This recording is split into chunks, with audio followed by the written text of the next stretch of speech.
വിശാലിനിയുടെ പുതിയ എപ്പിസോഡിൽ സുസ്മിത റൂമിൽ വന്ന് കാണിച്ച പ്രകടനങ്ങളൊക്കെ കൂടിയാകുമ്പോൾ ആധാരം എടുത്തത് സുസ്മിത തന്നെയാണെന്ന് ശാലിനിക്ക് ബോധ്യമാവുകയാണ്. അത് കണ്ടുപിടിക്കാൻ ഇനി എന്താ വഴിയെന്ന് ആലോചിച്ച് നിൽക്കുകയാണ് ശാലിനി. എന്നാൽ ഇപ്പോൾ വന്നിരിക്കുന്ന പ്രൊമോയിൽ കാണിക്കുന്നത് ഇനി ഇവിടെ ആധാരം വച്ചിരുന്നാൽ ശരിയാവില്ല എന്ന് മനസ്സിലാക്കിയ സുസ്മിത രാജേശ്വരിയെ ഫോൺ വിളിച്ച് തങ്ങൾക്കുടനെ കാണണമെന്ന് അറിയിക്കുകയാണ്. അതനുസരിച്ച് ഒരു റെസ്റ്റോറൻറ്റിലേക്ക് വരികയാണ് രാജേശ്വരി സുസ്മിതയെ കാണാനായിട്ട്. അവിടെ വെച്ച് സുസ്മിത രാജേശ്വരിക്ക് കുടുംബശ്രീ വീടിൻ്റെ ആധാരം കൊടുക്കുകയാണ്. എന്നിട്ട് പറയുകയാണ്, ഞാനൊരു ബുദ്ധി പ്രയോഗിച്ചില്ലായിരുന്നെങ്കിൽ ഇതിപ്പോൾ പോളച്ചൻ്റെ അലമാരയിലേക്ക് ഇരുന്നേനെ.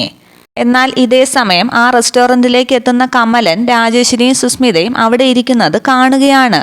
തുടർന്ന് കമലൻ അവരുടെ സംസാരം ശ്രദ്ധിക്കുന്നു. ആധാരത്തിൻ്റെയൊക്കെ കാര്യമാണ് അവർ പറയുന്നതെന്ന് മനസ്സിലാക്കിയ കമലൻ മൊബൈലിൽ ഫോട്ടോ എടുക്കുകയാണ് രാജേശ്വരിയുടെയും സുസ്മിതയുടെയും.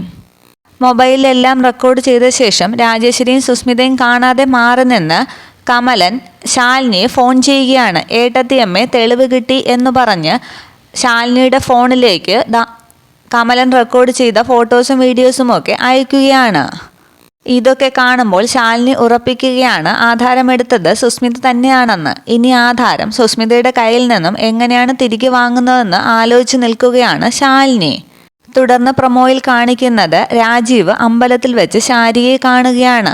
സോറിയൊക്കെ പറഞ്ഞ് ശാരികയോട് സംസാരിക്കാൻ ഒരുങ്ങുന്ന രാജീവിനോട് ദേഷ്യപ്പെടുകയാണ് ശാരിക.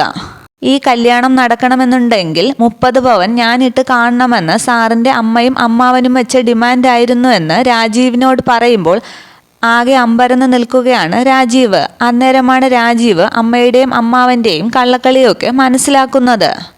പിന്നീട് കാണിക്കുന്നത് കമലൻ ഉണ്ടായ സംഭവങ്ങളെല്ലാം വിഷ്ണുവിനോട് പറയുകയാണ്.